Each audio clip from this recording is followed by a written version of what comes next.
On September 29, 2010, at approximately 9:30 p.m., the Jefferson County Sheriff's Office in Washington State received a call. The caller was Janet Warren, a 63-year-old woman who lived in the town of Forks, located on the northwestern tip of the Olympic Peninsula. Her voice sounded frantic and she spoke rapidly. Her neighbor, Ray McClelland, had not been heard from in 3 days. She last saw him on September 26 when he went into town to buy groceries.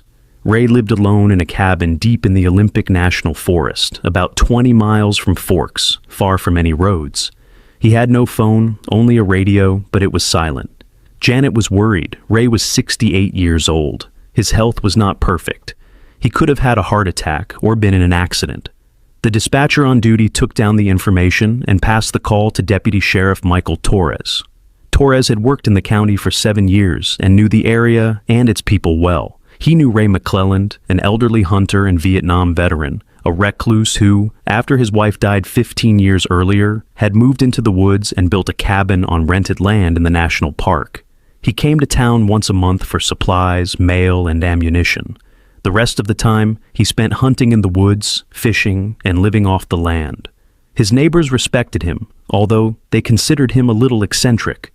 Torres called Janet Warren for more details. She said Ray usually visited her once a week for coffee and a chat. On his last visit, on the 26th, he seemed fine. Nothing bothered him. He said he had seen a lot of fresh deer tracks near the cabin and was planning to go hunting. He said his usual goodbyes and left in his old Ford pickup.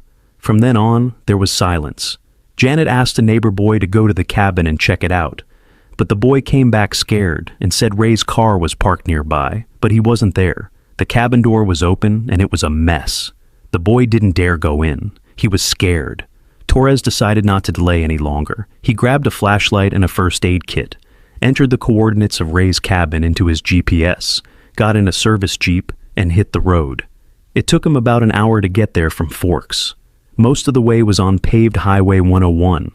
Then he turned onto a 12-mile dirt logging road into the forest. The road was narrow, rough, and in some places rain-worn. Olympic National Forest is one of the wildest forests in the continental United States, covering about 1,500 square miles.